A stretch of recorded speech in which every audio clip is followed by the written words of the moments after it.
Hello, welcome to this debate which relates to high growth SMEs, particularly from the perspective of international issues and thinking about global markets.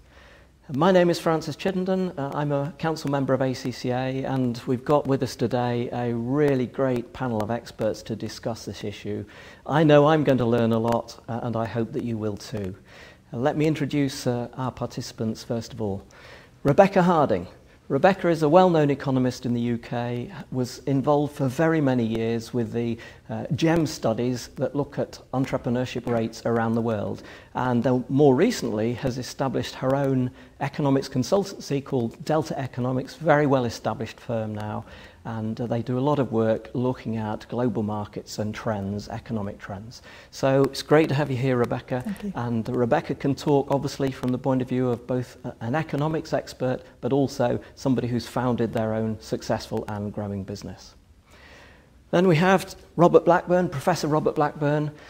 Robert is one of the best known academics in the small business field in the world. We're very fortunate to have Robert here. He's from Kingston University, and he's the editor of the renowned International Small Business Journal. So I've worked with Robert on many occasions. He always has a great deal of well-informed comment to make, and is somebody that I know really understands the SME sector globally. So great to have you here, Robert. Thanks very much indeed. And then third, Tatiana de Queiroz. Tatiana is from Switzerland, although based in London now. She is an expert in high growth SMEs and indeed is advising governments around the world, particularly in the Middle East and North Africa region. So Tatiana, very nice to see you here, and we look forward to the contributions of all of you today. Okay, I mentioned the topic, broadly supporting SMEs, but with a particular focus on high growth businesses. These are of interest to all economies and of course to the entrepreneurs who own them, because what we know about high growth firms is that they generate a huge proportion of new economic activity that takes place in economies. They are of course a relatively select group. Only a small proportion of new businesses become high growth, but those that do really do change the world. And of course we can all think of household names today that have done that. The best known of course would be companies like Microsoft and Apple, but there are examples in every country in the world as well which are equally well known in their regions. These are the powerhouses of economic growth, which at the current moment in time, when the world economy is in a particularly fragile state, shall we say, they are especially attractive. So it's important, I think, to look at this issue. They're also important for accountants around the world, because we do know that these firms are likely to be able to do better, achieve their full potential if they have a strong finance function. So very relevant for ACCA as well. Okay, that's enough from me. I'm going to turn to Rebecca next and ask her to say a few words about the global economy and where economic prospects are going at this moment in time. Rebecca. Thank you, Francis. I think what I'd have to say to start with is that for anyone who's set up a business in the last 5 or 6 years, it's been tough out there. It's been really tough. I'm an economist. I set up my business in 2008. It's been tough, but what I would also say is it's not impossible. 65% of entrepreneurs that we surveyed, Delta Economics surveyed back in 2011, said that the macroeconomic conditions had been a major issue when they'd set up their businesses, but they were still profitable, they were still growing, and they still had ambitious plans. So I have to say it's been tough, but not impossible. There are always opportunities. Now, in the context of the discussion today, the balance of opportunities have actually been quite mixed globally. So there's actually been some different phases in the last 5 years that have determined how the opportunities have played out. So between 2008 and 2011, there was really rapid growth in emerging markets. So we were looking at trying to understand internationalisation from the potential of what's happening in emerging markets.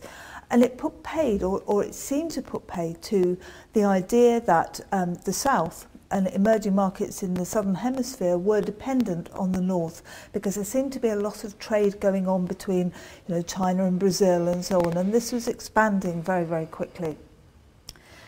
There's been a slight turnaround in the last 18 months. So 2012 to 13, there's a lot of evidence of greater challenges in emerging economies, while the developed world is still remaining static in growth terms, so that for a small business, some of the hubris almost around what was happening in emerging markets, people are beginning now to feel slightly nervous about. And as I speak, there's a suggestion that the rapid growth in China and emerging markets is beginning to slow down quite significantly. And obviously that makes small businesses feel uncertain. It makes them feel maybe not confident about the decisions they may have made a couple of years ago. The news is confusing and contradictory. We hear about US house prices and the US economy picking up, things picking up in the UK, but maybe around the world some greater uncertainty. All of that news is creating contradictions, and it helps explain why small businesses are actually quite risk averse still, and still slightly inclined not to invest. Now, what I would say is that the legacy of the global downturn still exists. So there's evidence that there's been something of a three-speed recovery. Emerging markets are still growing fast. Having said what I said about growth slowing, they are still forecast to grow to around, above 5%, 5.3%, 5.7%. The US is growing reasonably healthily at around 2%. Europe has contracted at the beginning of 2013, but is looking like it will return to some kind of growth during the course of the next year. The 5.3% growth in Asian markets is a profound slowdown in forecasts that we had a few years ago. And one of the difficulties is that the essence of business activity, which is trade, has also slowed down significantly over the last couple of years. And that is actually putting a brake on the global economy.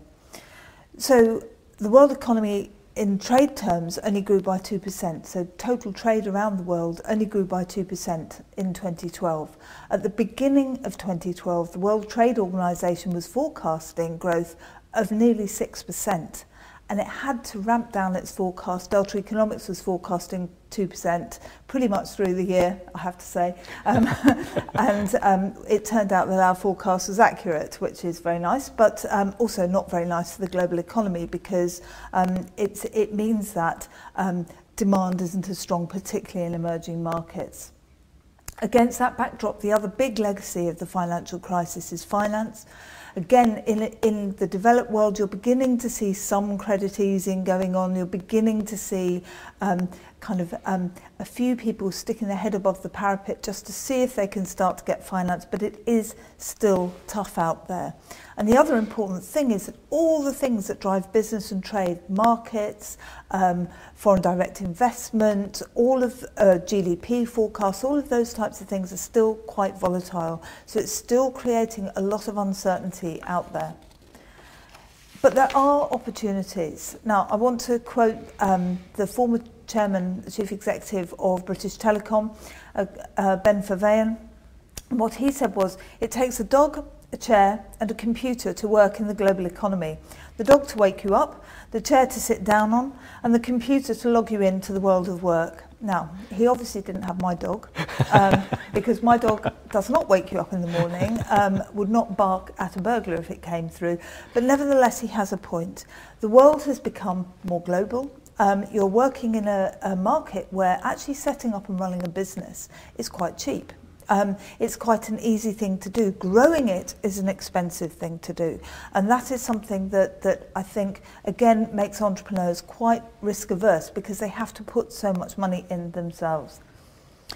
SMEs with international clients from a strong domestic base, according to research by Delta Economics, have higher turnovers, and markets beyond Europe are growing. So although we've got this flat situation in Europe, there are market opportunities abroad. The risks are substantial, but particularly in Africa, there are huge opportunities out there. So we're looking at trade growth in Nigeria of nearly 16% in 2013-14, Ghana 10% growth, and although these are smaller markets, what it says is that actually they're expanding and expanding very fast, so there are opportunities there. Again, Russia, nearly 8%, Malaysia, 5%. These are all opportunities. China, even though we're saying it's a slower forecast, still growing its trade at over 7%, so it's huge opportunities. And the other thing I would say before I draw some conclusions is don't forget Europe. It's a massive market. Nearly 34% of world trade originates in Europe. Now, that is a colossal amount. If you look at manufacturing and pharmaceuticals, for example, if you look at cars, 50% of world exports in cars originate in Europe. 70% of world pharmaceuticals originate in Europe. So it's absolutely massive as a market. Trade in Europe is worth annually around 5.5 trillion US dollars. Now that's absolutely colossal. So even though the market is flat, even if it only grows by a small percentage, actually that's still a lot of money. There are still some big opportunities there. If you're operating within a European environment, the top 10 export destinations for you are likely to be within Europe. Germany is particularly strong, and it's amongst the top 5 trade partners of most of the countries in the world because of its presence in pharmaceuticals, manufacturing, engineering, cars. Poland and the Czech Republic are in the top 10 fastest growing trade corridors and partners of about 60% of countries in the world. So all of this means that there are opportunities pretty much everywhere. But what's important is having a focus as a small business on the global marketplace right from the word go. SMEs can't afford to be too isolationist or too domestic. Emerging economies are important, but it's not sensible to forget Europe. And competition is global. It operates across the world. Information and communication technologies are enabling. So it enables even the tiniest of businesses to access a global market straight away. Levels of internationalisation amongst the small business community are actually very high. Now, our survey suggested it's around 65%, but that's very broad. It means having a website, it means having people abroad, it means having assets abroad, as well as exports. If you look at exports and imports, actually the proportion is much lower than that. So what we need to do is translate some of that international awareness into trade activity, because that's how small businesses are going to grow. So for a small business, the key messages, if you like, are to research the environment, understand the processes of going international, and make sure that the finances are secure and safe. All of that actually de-risks that investment, and it can be a very exciting challenge. Rebecca, thank you very much. That was a great summary of what's happening in the world economy today. And I'm delighted that you highlighted the different speed at which economic growth is taking place. And I'm also fascinated that you said that the world economy is growing at 2%. There's quite a lot of discussion which kind of implies... World trade is growing at 2%. Thank you. World trade is growing at 2%. Yeah. Quite a lot of discussion that kind of paints a very pessimistic picture, but actually the world trade is growing. Yes. Okay, and that's fascinating. Yeah. I'm lucky enough to go to China a couple of times a year, and I meet people there and they say, oh, things are awful, we're only going to grow at 7% this year. Yeah.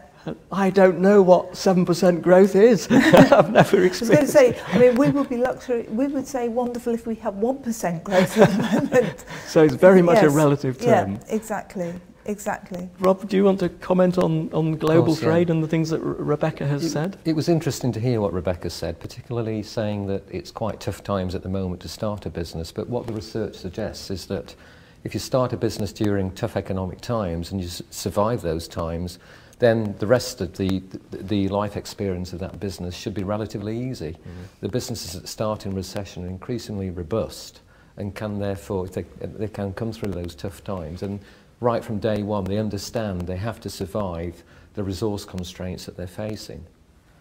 If I could pick up on a couple of points as well. If we're looking at SMEs and high growth SMEs, these have to export. The bulk of successful growth SMEs are niche, and they have a unique product or service. They're innovative in some way, not necessarily high tech, but they're providing a unique product or service. Of course, it's pointless having similar businesses that exist elsewhere, and you're trying to export to those markets, because that would be the death knell for the enterprise. So these successful high growth firms have got to survive on their innovation. This brings up a number of issues. If you're in a relatively small country, say Finland, or where there's a low population, businesses right from day one have to export, whereas if you're in a large country, Russia perhaps, China, then actually quite a lot of this growth is indigenous. So really, we've got to be careful about coming out with platitudes about what SMEs should do, because I think very much the issues are contextualised within the local geography of the organisation. But if we argue that businesses have to export and high growth SMEs need to export, and indeed, just to reiterate your point, the research does show that high growth firms are more likely to export, then we have to look at the challenges at the moment that SMEs are facing. And if you look at the West, let's call it, say, Europe as an example, USA, and so on, firms are looking to export not only just to grow, but they're looking to export to survive, because purely their domestic market at the moment is shrinking, is increasingly tough. Quite a lot of cutthroat operations are taking place where firms are actually contracting, slashing prices and so on. So they have to export in order just to survive. And of course, therefore, they're looking east and they're looking south in order to do so. And we can find excellent examples of SMEs that have actually been very, very successful in doing so. But there are a number of challenges that they face. And we tend to, let's say, put in the foreground finance and technology as some of the key enablers. I would like to emphasise some of the other challenges that SMEs who are looking to grow, high growth SMEs, are facing. The evidence, I mean, there's lots of surveys on growth and SMEs, but if I could summarise, one of the biggest challenges to a small business trying to export are cultural and language issues, and we shouldn't underplay these.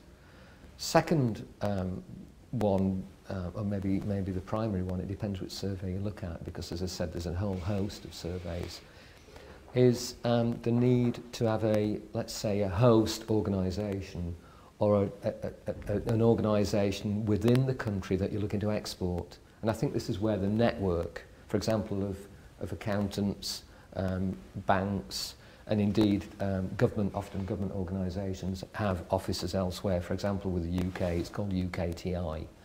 And if you're looking to export into Brazil, then UKTI will have an office there and help you, and they provide some basic services to enable you to understand the local culture. So we shouldn't underplay issues of culture, issues of networks. A further barrier that's sort of arisen are intellectual property issues. And again, the research here suggests that it's probably, we see some high profile cases, but again, we've got to be very, very careful of overemphasising the significance of having your intellectual property ripped off, because the high profile cases may not necessarily be the norm. So we've got to be careful about building up too many barriers.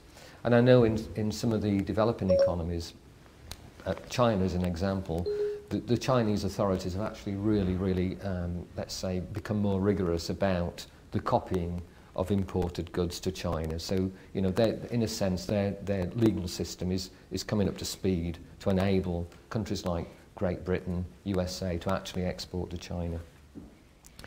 I want to emphasise the importance of these network brokers, because really, there are two types of high growth firms. High growth firms that have relied on their domestic market in order to grow, and at the tipping point, having to export. And there are high growth firms that have been, let's say, born global. And these two types of business face different sorts of issues. If you've never exported and you're looking to export, then you need an infrastructure, you need a resource base. Bear in mind, one of the fundamental differences between an SME and a large corporate organisation is a lack of internal resources and internal expertise. Often these businesses employ 20, 30, 40, 50, even if they employ 100 people, they may not necessarily have an expert on the Indian economy, as an example. Therefore, they need to be able to tap into an external resource. So high growth SMEs who've never exported before need, let's say, a broader network and advice and support industry. And I think that the apparatus does exist. It's what you have to do is to try and find out where the appropriate points are, where those individual experts are. The second group of firms, of course, are firms that have been born global. And again, they face slightly different issues. It may be, for example, that they're exporting, they're overstretched, and this is when finance comes into play. I mean, you know, I said earlier on that I want to not de-emphasise finance, but there's a lot of discussion about finance. I think too much, because I see finance as an enabling rather than the essential ingredient for exporting.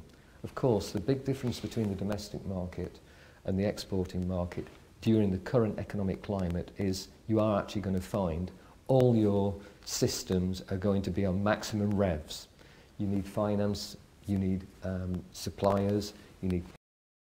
In a recessionary period, of course, you're actually going to be investing, and the returns on those investments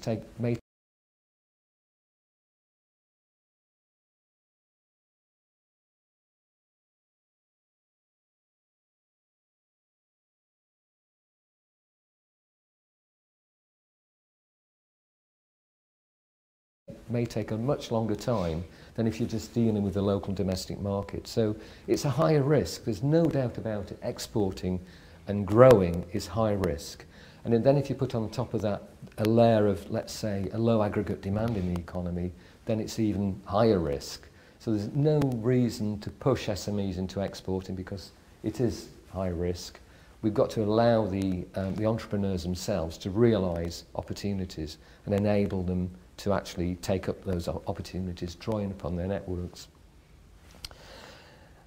The role of technology, we've talked about this briefly, Rebecca touched on this.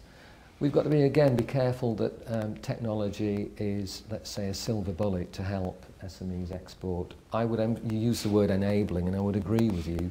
Again, it's like finance. It helps SMEs grow, it helps SMEs internationalise, and indeed, if you talk to some business owners, they don't make any difference, make no differentiation between the domestic market and international market. But we've got to be very careful that thinking that social media and so on is a cure-all. It's not. I think it can add, but I think the essence of a high-growth SME is getting the product or service right, having something that the world out there wants, and I think everything else should follow. I'll stop now for the moment and then pick up later.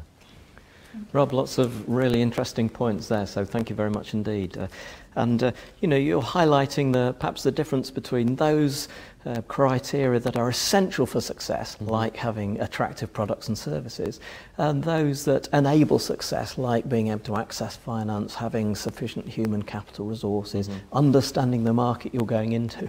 And I think that's a very nice distinction that we need to bear in mind when we think through these issues and try and consider, you know, what is optimal for SMEs in these challenging economic circumstances.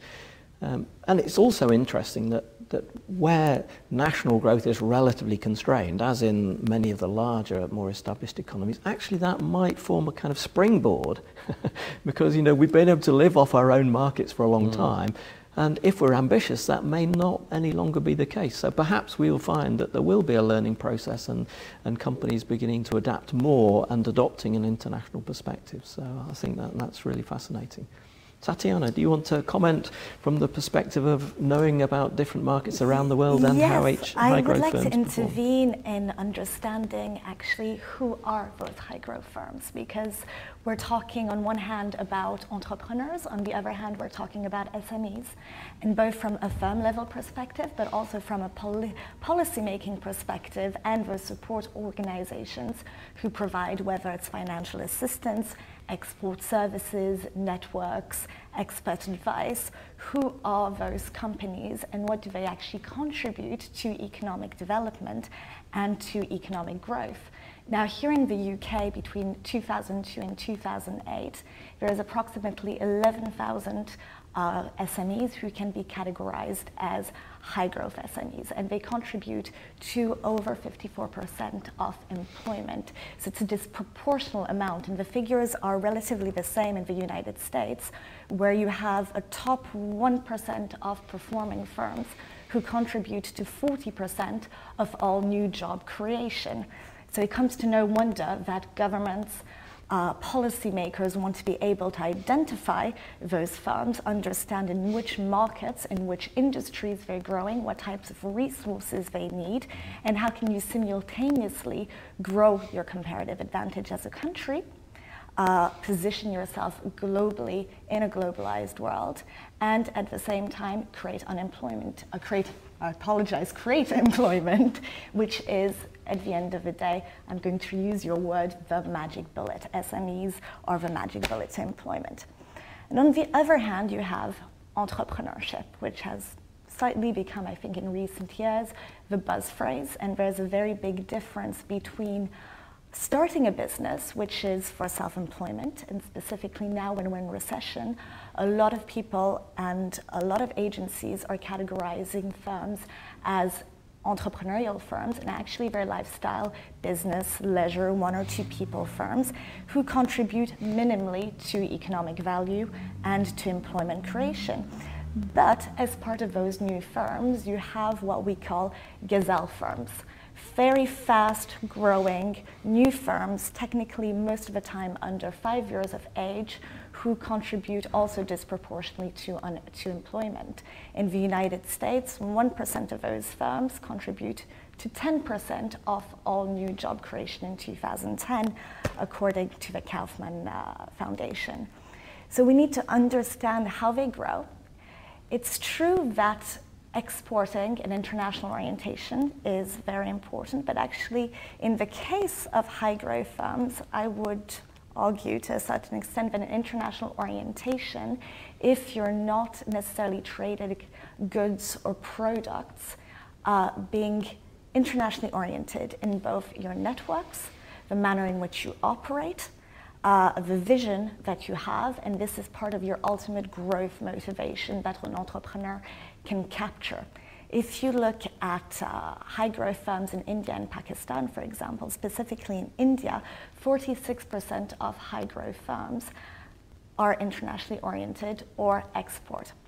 This is lower in Pakistan, but I think on the basis of the economic structure, the location, and also the rate of growth and government intervention and barriers to entry have also been different. In the case of the Middle East, they're not as regionally oriented or as export oriented. However, these high growth firms are doubling at about 60% or growing at about 60% the rate of the private sector, and have over 3 years contributed to around 100,000 jobs across 20 different industries. Now these firms, high growth firms, and that's the debate, do we support firms in innovation and knowledge-based sectors? And high growth firms actually aren't found only in technology intensive sectors. However, they are more likely to grow fast if they have intangible assets and sources of knowledge and are able to deliver constantly and innovate. Now, whether that is in process or product innovation. So governments at the moment are giving a lot of funds towards R&D expenditure, doing innovation partnerships with universities, co-funds for innovation. But this type of expenditure shouldn't only be about the actual technology. It should also be to enable these firms to continue innovating, and especially as you grow, we know that a younger firm is much more innovative than an older firm, and a high growth firm will reach its peak and maybe not innovate anymore, so it will decline. So it's ensuring that there's these resources available for the firm to be able to manage its innovative capabilities. Okay, thanks. Well, that's really interesting. And you highlight the fact that innovation, which can drive growth, doesn't have to be technological innovation particularly. I mean, often innovation is spoken about in that kind of context that it is technology, but business model innovation is equally important, I think. And yes, of course, sometimes technology enables that, but it's the innovation, it's the new business models that create the opportunities. So we've got a fascinating, rich mixture, I think, here of dynamics that are playing out. What's going on in the world economy, what's the capacity of SMEs and their ability to create wealth, and then what are the factors that drive that in particular regions and within firms in terms of their innovative capabilities. So, you know, SMEs are critical, aren't they, to, I think we're all agreed on that, to economic development, whether it's in mature or emerging economies. So everyone understands that. But it's a multifaceted, multidimensional issue, I think, isn't it? So, Rob, what Could I just pick up on this point that Tatiana mentioned, and this is the nature of the high-growth firm. There is quite a lot of research on high-growth firms, and certainly governments get all excited because they think, oh, these firms are going to be the future big multinational. The research, and actually this is when we enter territory where it is less researched, tends to suggest that high-growth firms in some ways are ephemeral. Because if we look at the population of high-growth firms today, in 2 years' time, a lot of them will be basket cases. And that's because of the pure nature of these organisations. They're on the maximum limit. They're probably they're borrowed money. Their human capital is being exhausted, and so we've got to be careful of thinking from a government or intervention point of view. We put all our eggs in that basket, because we've got to be very, very careful, because there is actually a new cohort of high growth firms that are coming along. So we shouldn't, and I'm not saying that either of you have implied this at all, but we should not see this as let's call it a cohort that goes on forever. Where we're absent, I would say, in research is what happens after the high growth period.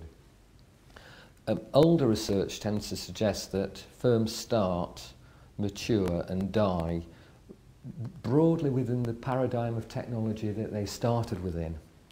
So in a way, the startup process, the business startup process, is also important as a dynamic of the SME population, pushing, let's call it, the existing and more mature SMEs. So I'm just trying to clarify this point of what we talk about high growth firms, and we tend to think, we all nod and think, oh, we know what we're talking about. In fact, actually, this is a very slippery business population. So again, we've got to be very, very careful about thinking, well, this is going to be the saviour, and this is going to pull us out of recession. Certainly, one of the big issues I would argue strongly is that from an interventional point of view, governments should not forget that really what's important for all SMEs is the level of aggregate demand within the economy. And whilst you may have the most sophisticated apparatus to support SMEs, if you're in actually a downturn, which some of the Western economies still are, then in a way it still won't make any effect. I mean, I remember this statement: you can't push a piece of string. And really what is needed is demand in the economy. And this is why internationalisation is crucial. So many SMEs in the West should be looking to Malaysia, should be looking elsewhere to actually try and encourage growth in those markets and engage and ride on the back of that growth that's taking place elsewhere. Thanks. Rebecca? I think I'd agree with the fact that the definition of what a growth small business is or growth enterprise is actually very slippery. Just use my own business as an example. I started off 5 years ago. I started off doing one thing, grew very quickly doing that one thing, then the market disappeared for that one thing. So I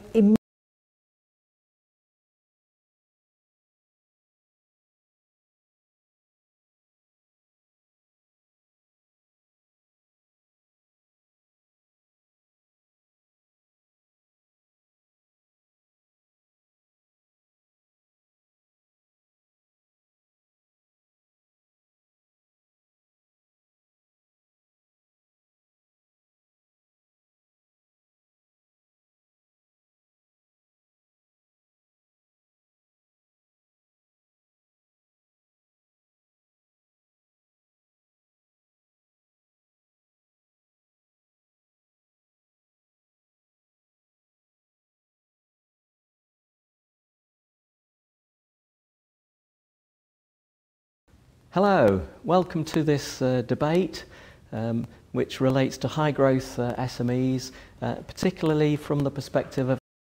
Thanks, Rebecca. I think I'd agree with the fact that the definition of what a growth small business is or growth enterprise is actually very slippery. Just use my own business as an example.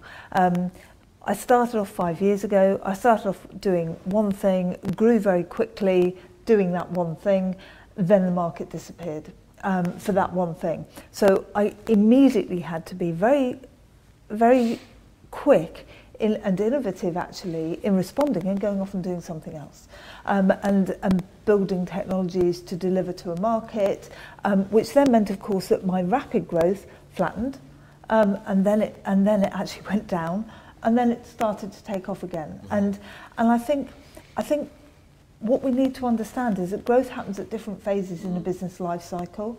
You can not look like a growth company for a huge amount of time. So you can actually look at turnover and say, well, you know, that doesn't look like it's a particularly fast-growing company. And then you look at where the markets are and what's going on with the human resources and the technology development and everything within the business.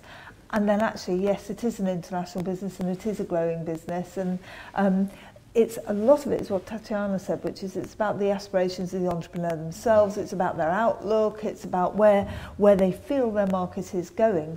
And governments can't capture that with any degree of certainty. The other thing I want to say is that, you know, over the last 5 years, that particular segment of the market where a lot of the value is actually intangible. It's in the knowledge base rather than the technology base of the business. That's been very, very, very difficult to finance because banks won't finance it because it's an equity market. Equity is actually a relatively small proportion of all investment in those types of businesses. And it's very difficult to value because it's entirely dependent on aggregate demand. Now, that then means that the companies themselves have to be quite innovative in how they go about growing. Now, I would say, bringing this to the internationalisation point, there are really two ways in which small businesses can actually think innovatively, and this is certainly what we've done in order to be able to access international markets at a low risk level. And the first is work within supply chains. So understand, I mean, we're a data supplier. Yes, we do forecasting, yes, we do consultancy, but ultimately we're a data supplier. So we supply trade data. Where is the demand for trade data? That's our product. Who wants our data? So we have to understand all of that. And it's usually within supply chain. So it's usually people who need data in order to be able to supply to their clients. We're kind of an engine under the bonnet, if you see what I mean, not the car itself. So that's one thing about changing and defining yourself as part of a global supply chain, because even BMW is part of a global supply chain, somewhere or the other. But certainly small manufacturing businesses in the West Midlands, in the UK, for example, or in the Philippines or in Poland are part of that global supply chain. So accessing a global supply chain and going international on the back of all of that is a way of changing the mindset and de-risking the process. And the other thing I would say is actually using distribution channels. I was having a conversation with my bank a little while ago. It's very important to have an agency or an organisation that you work with who will help you sell abroad. Now, I'm speaking as a small business owner now, as a founder entrepreneur, and it's much, much, much easier if you have the supermarket deal. Now, everyone would say in economics, come on, who's the economic supermarket? I'm not going to go to Tesco's or Aldi or Lidl or whoever to buy an economic data set. But there are data distribution channels, and you need to have conversations with those distribution channels because they immediately take you global, where you can't do it by yourself. So it's working out not just who you're going to work with, but also how you're going to distribute. And that immediately de-risks the process, so that rather than sitting here saying, that's a terrifying market out there, because this is what you were talking about. You know, it's terrifying for a small business thinking, I've got a domestic market, now I've got to go abroad. Actually thinking, who do I know in my network? Because it's amazing how many people you know that will then help you access the supply chains and the distribution networks. I think what you highlight to me, Rebecca, there is, first of all, that high growth firms or successful firms like yours have to have, it's the human capital element that's crucial. You may have all the technology coming out of your ears, but actually you demonstrate to me that you're very versatile, you actually move with the markets, you're actually incredibly well networked and so on, which really, to me, emphasises the significance of human capital and the people within the organisation. The bigger point brings home to me the importance of networks. And it comes back to the point, and again you illustrate this, is that the big difference between the SME or the small firm, the micro firm even the 1 and 2 person business, is that they do not have the internal resource. Therefore, they have to draw upon their external, wider resource base. And this wider resource base, it may be their accountant, it may be their bank manager, it may be actually an employee, because quite a lot of firms employ people. These people come from somewhere. Now, you may actually have someone in the UK working for you who's Polish. You may actually have a supplier from Poland. Now, these are the networks, the points that you have to build upon. Plus, of course, the supply networks. I agree with you there that not many SMEs export directly. They work with other organisations. And when you talk to quite a lot of SMEs that are exporting, they often say, we fell into it. We did not have a strategy as such. It just happened. And I think there's quite a lot of, therefore, developmental and advice that could be provided to SMEs to help them strategise their internationalisation, routes to internationalisation, rather than allow someone to, rather than SMEs wait for the phone to ring. And I think that's the big difference between the high growth, successful, internationalised SMEs and the ones that are still based on their domestic market. Not taking away as you've said, the scary element of stepping into the export market for the first place. It's an incredibly risky venture. If starting a business, we always say, is quite risky. You may have your house on the line, you may actually have to borrow money. It's by an order of magnitude then to export. So I'm not pushing anyone into exporting, but all I'm saying is that there's an external resource base which SMEs can draw upon. Can I just bring Tatiana in there? Because I think one of the things that was talked about there were the kind of triggers of growth, that we do know that it is actually hard to pick these firms in advance to identify who are going to be high growth SMEs. And even if you do pick them, as Rebecca said, they may not be the high growth SMEs for a long period of time.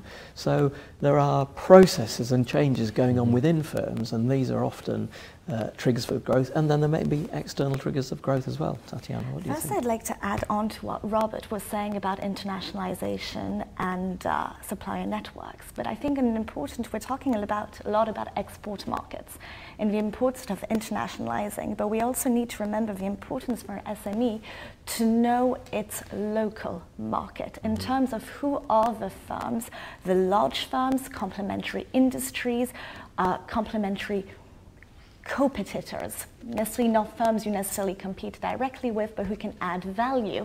And this is very important in terms of enhancing your network, ensuring that you have access to new types of knowledge, new types of resources, because spillovers in terms of opportunities don't really happen internationally. They happen at a local level. You need a certain amount of proximity. Now, whether they're innovation-based or whether they're just process innovations. So this is very important for firms to be able to capture these opportunities domestically. And when you look, for example, at cluster environments, and Germany is a great example of that. Most firms who have internationalized have done so because a larger incumbent has opened a plant in China, and this has directly created an opportunity for them to export and enter a new market.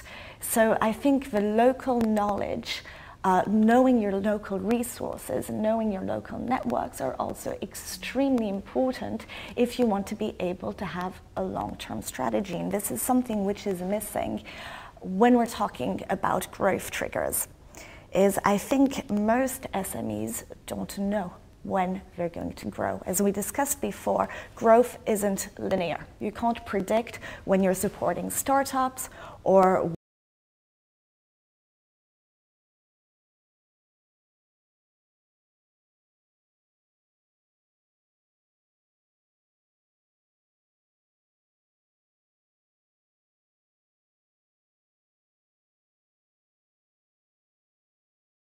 existing establishment, whether, right, at this year 2, I'm going to grow. You can have your revenue projections, your employment projections, but it's very difficult to capture that growth. And once you grow, it's very difficult to sustain that growth because you don't always know what exactly triggers it. And there's actually been some quite groundbreaking research who has come out recently by the University of Strathclyde in Scotland, which now looks at specific growth triggers within firms. And it's not about what type of resources you inject into the firm, it's about when do you inject those resources into the firm, when do you inject capital, when do you provide innovation grants, when do you provide support to human capital development at the right time so that you can have sustained growth. And those growth triggers can come either internally, therefore from the development of a new product, from the change in management, from a new process innovation, from a new partnership, or it can be created by larger macroeconomic factors, or by the government deregulating a specific industry which affects your subsector, or can be co-determined in the sense that you've just received finance from a bank or engaged in a new partnership with another company. It's at these moments that these have been identified. These are the potential growth triggers of a firm. They're not systematic. They don't occur just like this, but when they do occur, it is this one event which is going to propel the firm to a potential high growth status. And investment in human capital, I think this is something that we can't negate the importance, because a lot of firms, and especially younger firms who have growing pains and teething problems, they grow and they grow too fast, and they don't have the capabilities to manage their growth. So this is something which investments have to be made at an organizational level, and SMEs have to invest in ensuring that they have the internal capabilities in terms of human capital development to be able to manage their growth, manage their new resources, manage their new markets, and also be able to continue and sustain and survive. I think Rebecca wanted to say that for a while. Bursting. Having just been through this process myself, you're absolutely right. It's impossible to say when that trigger is going to happen. I would go to the point that I was making earlier and you responded to say that the human capital element is vital. Having that fleet of foot, being able to understand that the market is going to change. I used to teach entrepreneurship. I used to research entrepreneurship as well, and I would write the book on my experiences now if it hadn't already been written, because it's absolutely true. What you're saying from a research perspective is absolutely true. And somebody once said to me, when you start a business with one idea, never expect it to be that idea in 5 years' time. Actually, what's interesting about my business is that it is, in five years later, it is beginning to become what I wanted it to be 5 years ago. But there have been so many dips and so many peaks, and it's been an absolute roller coaster, and everybody knows that. I mean, it's in every single piece of literature that you read that this is the process of managing a business. And actually, knowing that as a researcher and a practitioner, it's been like coming down a ski slope, because I've known that these bumps are going to come. I know that there's been the potential to be completely derailed at some point and come off my skis and have a fairly cataclysmic wipeout, but ultimately what you're trying to do is get down to the bottom of the hill without losing your dignity, and understanding that these peaks and troughs are there as the entrepreneur themselves is very important. But I think one of the things that entrepreneurs don't understand is the macroeconomic environment, and this is why I feel very, very, very strongly that that's actually an area where not necessarily governments but educators could help entrepreneurs, because obviously I do understand, if I don't understand the economic environment, I need shooting, but I mean, I do understand the macroeconomic environment and I do understand the importance of demand, but you still can't calculate that as a risk factor into your cash flow forecasts. You start off with a cash flow forecast, assuming that everything is going to be as it is at the moment, and it never is. You always have to hope for the best and plan for the worst, because the worst probably will happen. And this kind of feeling that you're going to grow, and that eternal optimism has to stay there. But I think in the end, understanding the macroeconomic environment allows you to cope with those bumps along the way, and understanding the global environment is part of that process. And I think the point Rebecca has made is extremely important, because even you can't expect every entrepreneur and every small business owner to have in-depth knowledge about the macroeconomic environment. And it's quite funny because your company is 5 years old and my company is technically a new startup, and we both have worked with entrepreneurs and advised other entrepreneurs on how to start companies. So it's quite amusing to a certain degree finding yourself at the other end of the scale. But it's understanding the environment, the business, the macroeconomic environment, because this is how you understand where opportunities come from. So to a certain degree, it's the role of these networks, it's the role of governments, and it's the role of professional experts to be able to reduce these information asymmetries that entrepreneurial firms and SMEs don't usually have or may not have the knowledge to do so, to be able to capture new opportunities, because growth is continually, you can't just stagnate and say, great, I have this product, this is what I'm doing, and this is how it's going to be for the next 5 years. You're continually growing, you're continually trying to expand your network. Personally, in growing my business, I have dug very, very deep in both my networks in the countries in which I work, in Saudi Arabia, in the UAE, but also here in the United Kingdom, because it's a different form of expertise. And I can't predict how my firm is going to grow or the manner in which it's going to grow, but an understanding of the environment, the business environment, where resources are being directed, which industries now have a high priority, and where it's going to open up value chains is very important. Let's say in the case of Saudi Arabia, about 120 billion will be invested over the next 8 years in alternative energy. And at the moment, there's practically no alternative or renewable energy market. We all know it's the world's single largest oil exporter.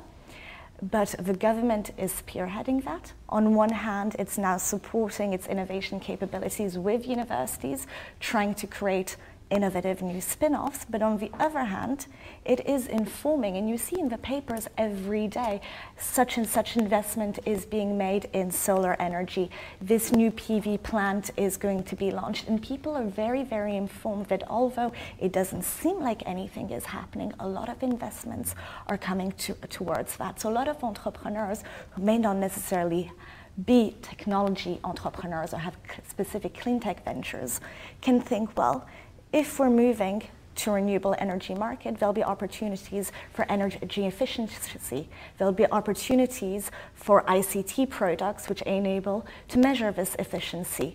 We'll need operations and maintenance. So you're creating opportunities at all sides of the scale. Well, it's interesting because, we've talked a lot about the dynamism in this sector and the unpredictability and things like that. But actually, if you look back over history, recent economic history I'm thinking of, then you can see certain patterns and certain stages at which high growth firms have been launched and actually their success has been sustained. And one of the things that I think, one of the situations in which that happens is when new industries emerge.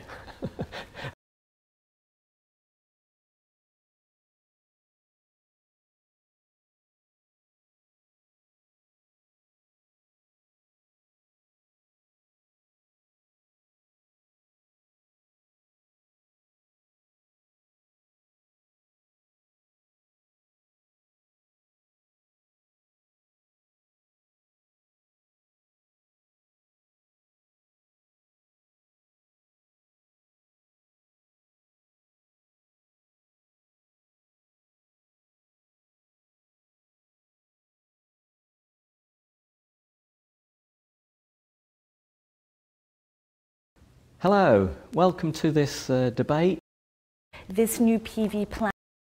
And having a reputation in that field and let's say plugging in working in collaboration with a larger organisation through supply chains. Absolutely, and I think organisations like UK Trade and Investment, but also in Germany the Chambers of Commerce, and global organisations that actually from a national base support SMEs in their attempts to access international markets, because they're very often a very good route through to the right people abroad.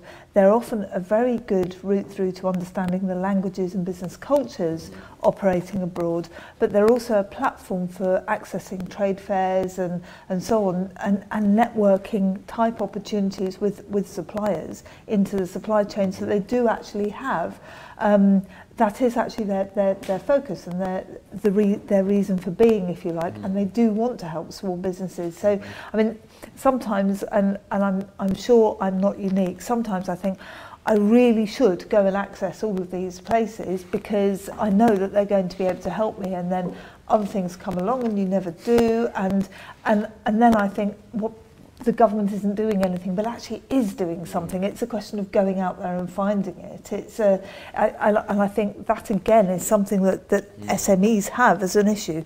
You're running so fast sometimes, and it feels like, yeah, okay, on paper you're growing, but it feels like you're on a hamster wheel and you're actually staying still. That you don't have time to look at some of the expansion opportunities, and understanding those is really important. Well, thank you all very much indeed. That was a really fascinating discussion, and I promised you at the start that there would be a wide range of views and some really well-informed opinions expressed here, and that indeed is what has taken place. So, we've talked about the need for the internal capacity of a firm to be appropriate if it is to grow quickly and if it is to internationalise. And I think there was consensus amongst the panel here that actually human capital is probably the prime resource. We need within firms lots of bright, intelligent people, well-informed, aware of the external environment, and able to configure the business in a way that enables it to take advantage of the opportunities that are presented by the changing environment in which we operate. Of course, there are lots of external factors. So Rebecca talked about the importance of understanding what's going on in the world economy, and awareness of government support of the facilities that are available if entrepreneurs are willing to engage with it and to make use of those, that they can be powerful as well. And then there's all the business connections, the networks. Networks is a common phrase, isn't it? But for a good reason, that is actually who you know is often as important as what you know. And if you know somebody who's trading in a region, or if you know somebody who's familiar with a region, or you know someone who has access to resources that you want, then as an entrepreneur, that's a very great opportunity for you to engage with them and to draw from their knowledge and to encourage, support the growth that you're looking for in your overall business. And of course, within that, the environment is dynamic, so timing is critical, and that's been referred to a few times by the panel here. So, getting these things right, being sensitive to when appropriate timing is, understanding what's going on in industry sectors is obviously a really important issue as well. And then I think finally, thinking about how governments and economies can work together, collaboration between the private and the public sectors to create the environment, to create the institutions, to provide the resources that are needed is another powerful mechanism that can be used to ensure that economies do as well as they possibly can, and businesses do as well as they possibly can in the overall environment. And then just to refer finally back to something that Rob said, and of course the macro level of demand is important. It's up to governments and institutions like the World Bank and IMF, etc., to try and create situations in which there is adequate global demand to enable SMEs and all the energetic, optimistic, ambitious people in the SME sector to create the wealth that they're seeking, and that will actually, through spillovers, make all of our lives more comfortable and improve the situation across the world. So I want to thank you all very much indeed. I hope that was a reasonable summary of the things that you said. I tried to pull together a number of themes. But Rebecca Harding from Delta Economics, thank you very much indeed. Really, really fascinating contribution. I'm glad world trade is growing. Don't believe everything you read in the paper. Professor Robert Blackburn, Kingston University, I promised you an exposition of some of the issues that are relevant and topical at the moment in SMEs, and as always, Rob delivered that in a very well-informed, astute and balanced way. Rob, thank you very much indeed. And then Tatiana, expert in high-growth SMEs, working in particularly the north of Africa, Middle East and so on, clearly familiar with the kinds of businesses and the kinds of challenges that are faced not only by the businesses but also by the parts of the world that are wishing to create those kind of economic success stories. So thank you all very much indeed. Fantastic contributions. Thank you to our audience for listening. I hope you enjoyed it, and I hope that there was something of value to you that you can use as you think about where you're going to go with your business and the issues that you need to address if you're thinking of growing the firm quickly or internationalizing it. Thank you very much indeed.